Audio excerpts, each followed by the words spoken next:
పొద్దునైతే principal sir అయిపోయింది కదా, ఇప్పుడు ఆఫ్టర్నూన్ 3:30 అయింది. ఇప్పుడైతే మా ఆయన ఆఫీస్కి అయితే వెళ్తున్నాము. మా ఆయన ఆఫీస్కి వెళ్ళి అక్కడ నుంచి మా ఆయన తీసుకొని మేమందరం కలిసి ఆధార్ సెంటర్కి అయితే వెళ్తాము. వీళ్ళిద్దరిని చూపిస్తానండి, ఎందుకంటే బండి డ్రైవింగ్ నాది కదా, అందుకని చెప్పని వీళ్ళిద్దరు చూడు ఎట్లా ఉన్నారు. అయితే ఎప్పుడు నా బండి ఎక్కుతాడు, మళ్ళీ నీకు బండి వచ్చా అంటున్నాడు హెల్మెట్ వేసుకొని.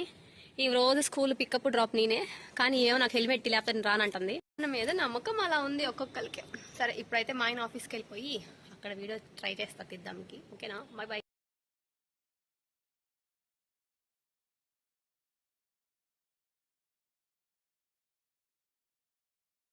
ఇదే అనమాట ఎయిమ్స్ హాస్పిటల్. ఇంకా లోపలికైతే ఎంటర్ అయిపోయాము.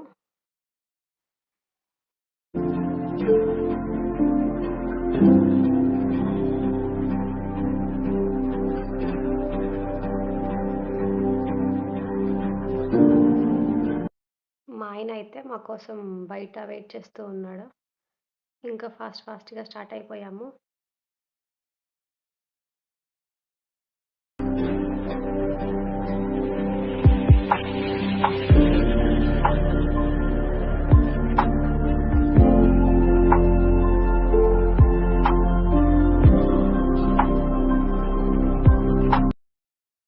ఫ్లైఓవర్ అయితే ఎక్కాము. మొత్తం మా ఇంటి దగ్గర నుంచి ఆధార్ సెంటర్ మొత్తం 9 to 10 కిలోమీటర్స్. అంత కష్టపడి వెళ్ళాము కదా, ఏమైందో తెలుసా? సరే ఇది చూసారా, ఇంకా ఇంత చిన్నింట్లో ఉంటున్నారు. మనకేమో పెద్దిల్లు ఉండి మంచిగా ఉన్నా కూడా ఇంకా ఏదో కావాలని ఆశిస్తూ ఉంటాము. కానీ వీళ్ళు చూడండి, వర్షం వచ్చిందంటే ఇల్లు మొత్తం మునిగిపోతాయి. కానీ ఎంతమంది ఉన్నారో అట్లా. ఉన్నదాంతో అడ్జస్ట్ అవ్వడం మంచిది, ఎక్కువ కోరుకోకుండా. ఇంకా ఆధార్ సెంటర్కి అయితే వచ్చేసాము. చూసారా ఎంతమంది ఉన్నారో, హాస్పిటల్ లాగా ఉంది అసలు అది. అక్కడైతే చేయనన్నారు. ఒక నేమ్ కరెక్షన్కి మళ్ళీ పాండిచేరి వెళ్ళి అక్కడ అడ్వర్టైజ్మెంట్ ఇచ్చిన తర్వాత పేపర్లో అక్కడ చేయించాలంట. వీళ్ళైతే మేము చేయనని చెప్పేసేసారు. అదే మన స్టేట్లో ఉంటే చక్కగా ఎలానే చేసేవాళ్ళు.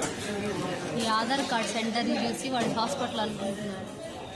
ఎంత బాగుందో, చాలా పెద్దగా ఉంది. దాంట్లో మొత్తం 20 మెంబర్స్ ఉన్నారు. అది ఆధార్ కరెక్షన్ చేయడానికి కానీ, న్యూ ఆధార్ కార్డ్ చేయడానికి కానీ చాలా అప్డేట్గా ఉంది అక్కడైతే. కానీ మాది అవ్వలేదు, మేము మళ్ళీ పాండిచేరి వెళ్ళి చేయించుకోవాల్సి వస్తుంది. చూద్దాం ఎప్పుడు అయిద్దో. కొత్త ఆధార్ అయితే చేస్తామని చెప్పన్నారు. ఇదైతే ఫైర్ సర్వీస్ డిపార్ట్మెంట్, వీటికి ట్రైనింగ్ ఇస్తున్నారు. ఫైర్ సర్వీస్ డిపార్ట్మెంట్ చూడండి ఎంత పెద్దగా ఉందో. బాయ్, లైక్ చేయండి. సభకు నమస్కారం.